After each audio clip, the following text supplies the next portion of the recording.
Assalamualaikum warahmatullahi wabarakatuh. Baik, di sini sebelumnya perkenalkan, nama saya Muhammad Septianto.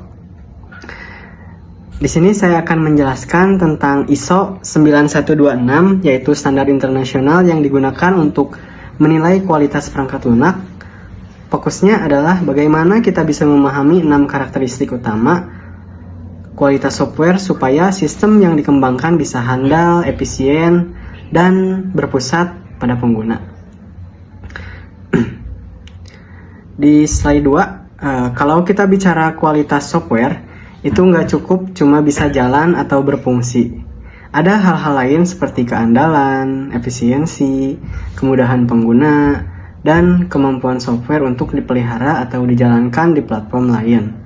Nah, ISO 9126 ini hadir sebagai acuan bagi pengembang agar bisa menilai kualitas software secara terukur dan konsisten. Nah, di sini ada 6 karakteristik utama ISO 9126. Nah, ISO 9126 ini membagi kualitas software ke dalam 6 karakteristik utama.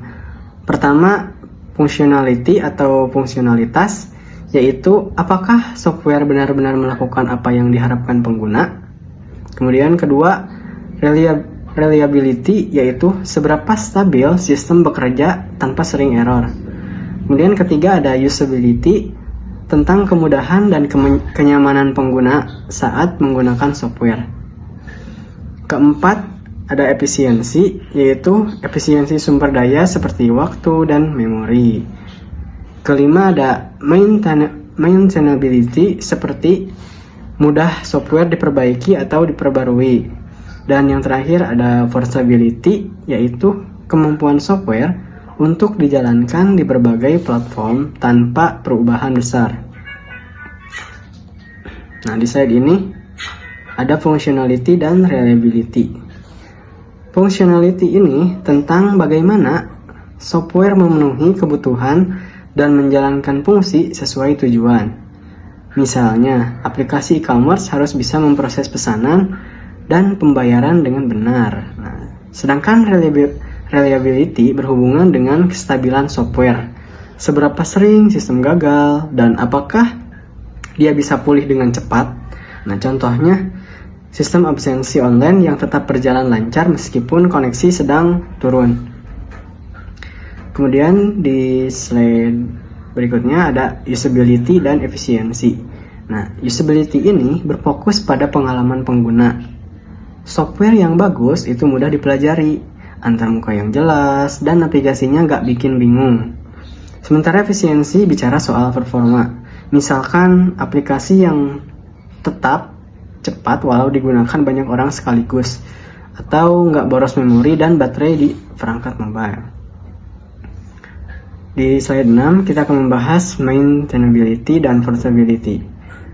Maintainability berkaitan dengan seberapa mudah software diperbaiki atau dikembangkan lagi.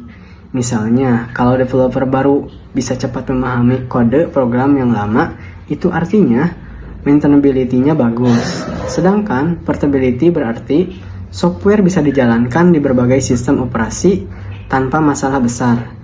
Misalnya, aplikasi bisa jalan baik di Windows, Linux, dan Mac. Di slide berikutnya ada manfaat ISO 9126. Nah, manfaat utama ISO 9126 yaitu membantu tim pengembang menilai kualitas software secara objektif. Nah, selain itu, standar ini juga diakui secara internasional. Nah, jadi hasil penilaian bisa dibandingkan antar proyek. ISO 9126 juga membantu menentukan prioritas pengembangan, fitur mana yang paling penting diperbaiki. Nah, dan yang terakhir bisa jadi alat komunikasi yang efektif antara pengembang dan pengguna, karena keduanya berbicara dengan dasar yang sama soal kualitas.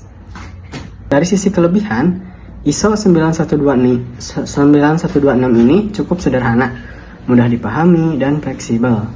Bisa diterapkan di berbagai jenis software, baik itu desktop, web, maupun mobile. Selain itu, 6 dimensi yang digunakan sudah mencakup aspek teknis dan pengalaman pengguna. tapi tentu ada juga kekurangannya. Misalkan, standar ini belum membahas aspek keamanan dan kompatibilitas secara detail.